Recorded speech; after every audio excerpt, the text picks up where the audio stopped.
Imagine the mid-'80s, a time when technology and adrenaline collided in ways the world had never seen.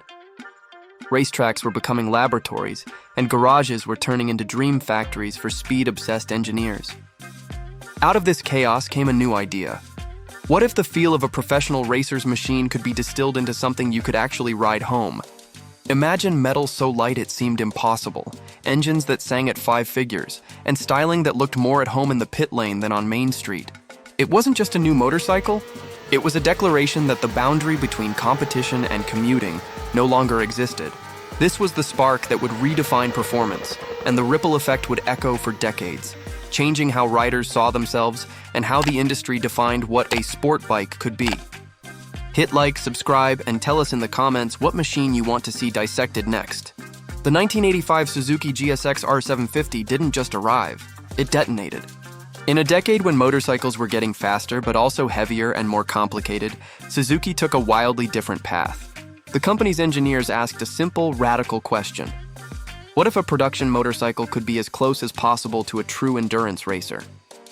That question became a mission statement, and the GSX-R750 was its proof of life. It wasn't a cosmetic imitation of a race bike. It was a race bike reimagined for the street, a rolling manifesto of lightweight engineering and singular purpose. The story begins in the early 80s, when Suzuki's racing department had been chasing glory in endurance competitions like the Suzuka 8 Hours in Le Mans. Their race bikes, especially the GS1000R and XR41, showed how far weight reduction and chassis stiffness could go. But translating that knowledge into a street-legal product was unheard of at the time. While others built comfortable all-rounders with soft suspensions and flashy fairings, Suzuki's engineers decided to strip away every unnecessary ounce. The result was a machine that tipped the scales at just over 390 pounds dry, astonishingly light for its displacement. That weight, or rather the lack of it, was the GSX-R750's defining trait. The heart of the 1985 Suzuki GSX-R750 was its 749cc inline-4 engine, but it wasn't water-cooled like most of its rivals.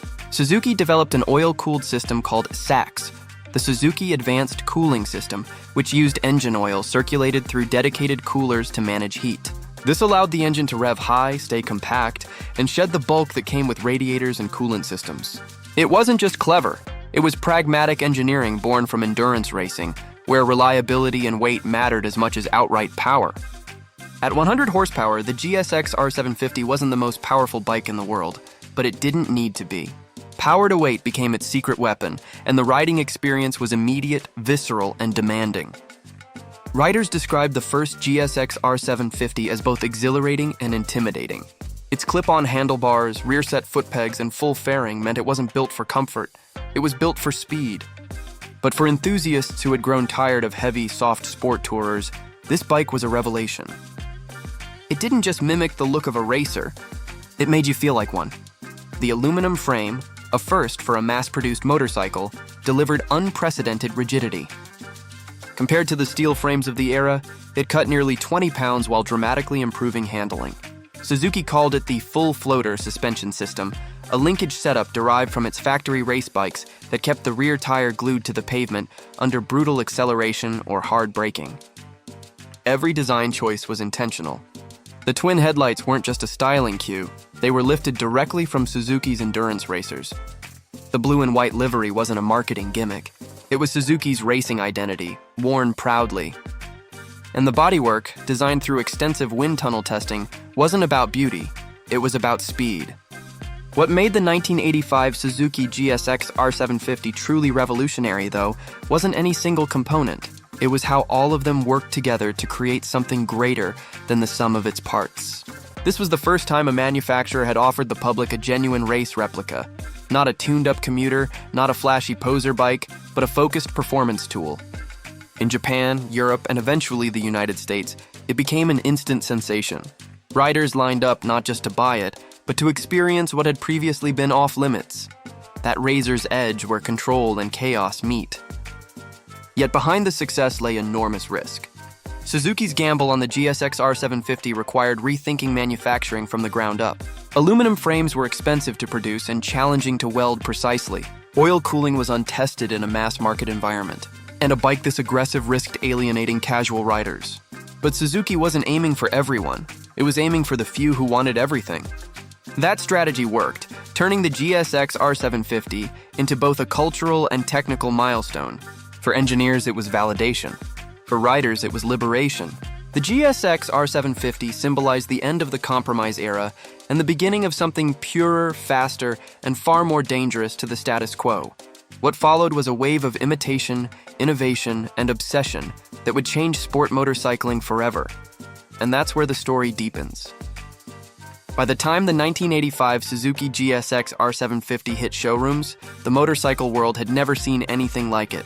Within months, it became the machine everyone talked about, raced against, or tried to copy. The GSX-R750 represented a fundamental shift, proof that the lessons of the racetrack could thrive on public roads. Riders suddenly measured every new bike against it, and manufacturers scrambled to catch up. The industry had entered a new kind of arms race, and Suzuki had fired the first shot. The genius of the GSX-R750 wasn't just its engineering, it was the timing. The mid-'80s were an era of intense competition, when enthusiasts wanted sharper performance, and manufacturers sought new ways to stand out. Other brands had flirted with race-inspired machines, but none had committed to the concept so completely. Suzuki's gamble redefined the sport bike as a category, and forced everyone else to adapt. Soon, race replica became the buzzword. But while competitors tried to match Suzuki's formula, few understood the philosophy behind it. The GSX-R750 wasn't about brute horsepower. It was about efficiency, balance, and the thrill of precision. Its lightness changed the conversation. On twisty roads or in club-level races, it danced where heavier machines lumbered. The frame flexed just enough to communicate what the tires were doing, and the oil-cooled engine delivered usable, controllable power across the rev range. That made it not only fast, but also rewarding, a machine that rewarded skill rather than masked mistakes. In the US, the arrival of the 1985 Suzuki GSX-R750 created instant buzz among riders who wanted something exotic yet attainable. It carried the look of a pure racer with a riding position that demanded commitment, but it was street legal and reliable. Magazines hailed it as revolutionary. Track day enthusiasts quickly discovered it could embarrass bikes with far more displacement. Suzuki dealerships became gathering spots for riders swapping stories about weekend track sessions or the perfect canyon ride. And because the GSX-R750 felt so close to its racing counterpart, it inspired a new culture. One where owning a motorcycle wasn't just transportation, but an identity statement. Tuning and customization exploded around it.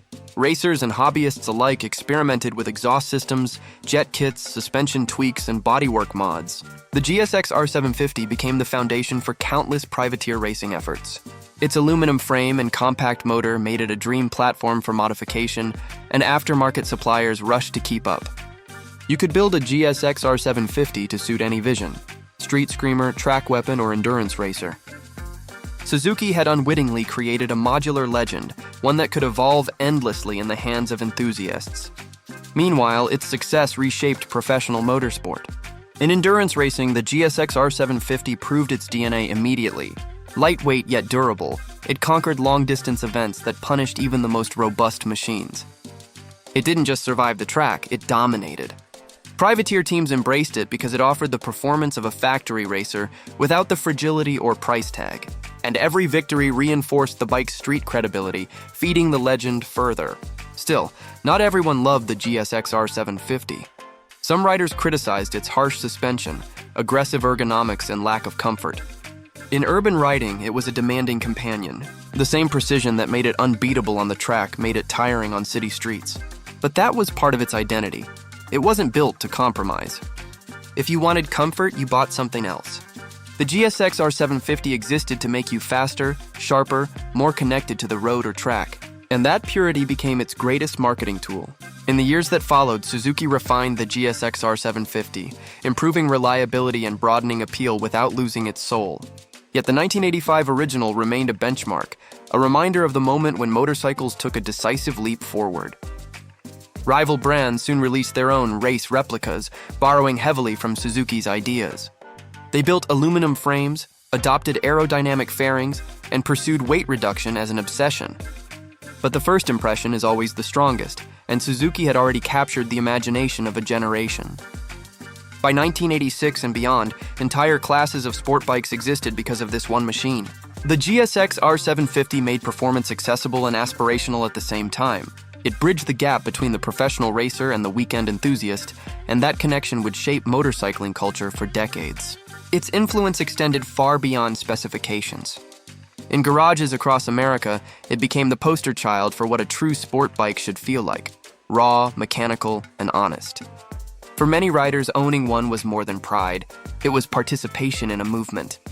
Even now, when modern sport bikes feature advanced electronics, traction control, and aerodynamic winglets, the DNA of the 1985 Suzuki GSX-R750 is still visible. Its spirit lingers in every machine built for pure performance. Yet its story isn't just about power or design, it's about transformation. The GSX-R750 redefined what manufacturers thought riders wanted and what riders thought they could handle. It forced everyone, engineers, racers, and enthusiasts, to think differently about the relationship between man and machine. That's the power of a true original, and it's why the next chapter of its legacy is about far more than nostalgia. It's about evolution. The 1985 Suzuki GSX-R750 became a blueprint not just for its successors, but for the entire concept of modern sport motorcycling. In an age where bigger usually meant better, Suzuki proved that intelligence and focus could outweigh brute force. The GSX-R750 set the tone for how the following decades would unfold: a constant pursuit of lighter, sharper, more purpose-built machines. Every major brand eventually produced its own race replica, but none captured the purity of Suzuki's original vision. What made the 1985 Suzuki GSX-R750 immortal was not just its performance, but its philosophy. It wasn't designed to impress on paper. It was designed to transform how riding felt. The aluminum frame, once radical, became standard industry practice. Oil cooling, though eventually replaced by liquid systems, proved the value of lateral thinking. Even the GSX-R's distinctive silhouette, a low crouch, twin headlights, a purposeful tail, became iconic shorthand for speed. Its influence transcended engineering, shaping design language across multiple generations. Owners of the original GSX-R750 often describe the experience as raw and alive, a direct connection between rider and machine. There were no rider aids, no digital crutches, just mechanical honesty. You felt every vibration, every change in road texture, every decision of your right wrist echoed instantly through the frame. It demanded respect and rewarded precision, turning every corner into a test of balance and nerve. That kind of engagement created lifelong loyalty. For many, the GSX-R750 wasn't a phase. It was a milestone in their riding life. Its spirit persisted through constant refinement. Later versions added sophistication, stronger brakes, improved aerodynamics, more power, but the 1985 Suzuki GSX-R750 remained the spiritual benchmark. Even as emissions laws tightened and electronics took over, Suzuki kept the GSX-R name synonymous with authenticity. Every new iteration paid silent tribute to the machine that started it all. For collectors today, the 1985 GSX-R750 stands as both artifact and legend. Finding one in original condition has become increasingly rare, especially since so many were raced, modified, or ridden hard. Those who do find them treat them with reverence, understanding they own not just a motorcycle, but a turning point in mechanical history. The GSX-R750's legacy also extends to how we think about performance. Before it, speed was about power. After it, speed became about integration, how frame, engine, and weight work together. That philosophy continues to drive innovation across the industry. You can see echoes of the 1985 GSX-R750 in every lightweight superbike, every carbon fiber chassis, every precision-tuned power plant designed to balance fury with finesse.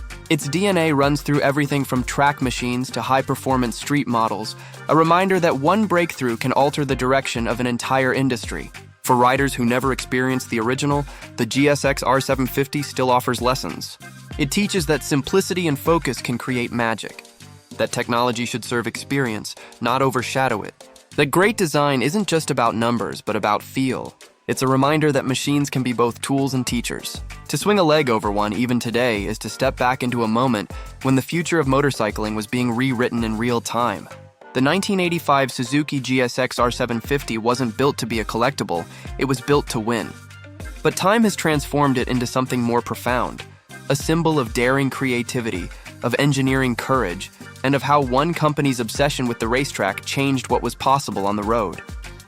Every generation of sport bike since has borrowed its language, but none have replicated its purity.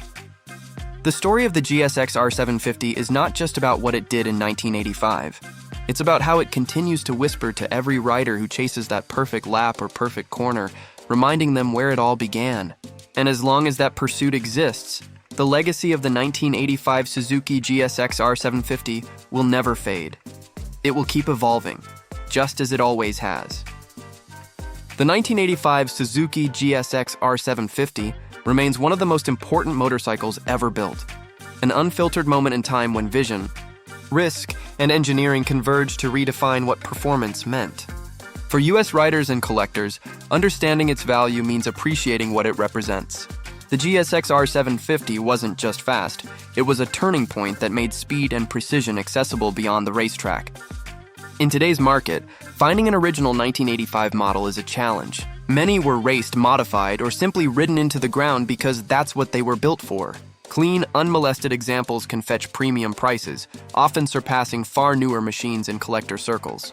But the real reward isn't financial, it's experiential. Owning or riding one connects you to the exact moment sport motorcycling came of age. It's mechanical, demanding, and endlessly communicative. You feel everything the engineers intended. No filters, no electronics, just skill and physics in perfect conversation. Maintenance is part of the ritual. The oil-cooled engine, while robust, needs careful attention. Parts availability can be tricky, but a dedicated community of GSX-R enthusiasts keeps the knowledge alive. For anyone restoring one, authenticity matters. Original paint schemes, correct exhausts, and factory bodywork preserve both value and spirit. Even decades later, the 1985 Suzuki GSX-R750's reliability, when properly maintained, stands as a testament to Suzuki's engineering foresight. For riders considering import or acquisition, early production numbers and region-specific trims add intrigue. Japan and Europe received slightly different specifications, but all shared the same DNA: lightweight construction and relentless focus on performance. In the US, the bike's arrival helped ignite the sport bike boom that would dominate the late 80s and 90s. It's no exaggeration to say that every major brand's modern superbike owes a debt to this machine. Yet its greatest gift is emotional. The GSX-R750 embodies the purity of mechanical connection that today's digital machines sometimes lack. It reminds us why we fell in love with motorcycling in the first place: the rush, the precision, the feeling that man and machine are one. It's more than nostalgia. It's a living standard. If you ever see a 1985 Suzuki GSX-R750 in person, take a moment. Look at the frame welds, the purposeful stance, the simplicity of its layout. Every inch tells a story about a company that refused to compromise and a generation that wanted more from its machines. For American enthusiasts, the GSX-R750 isn't just history. It's heritage, the starting line for everything that followed. Lightweight, focused, and fearless, it set the tone for a revolution that still defines motorcycling today. That's the enduring truth of the 1985 Suzuki GSX-R750. It didn't just change the game, it became the rulebook. And for riders chasing that same clarity of purpose, its echo still roars through every throttle twist and every turn of the wheel.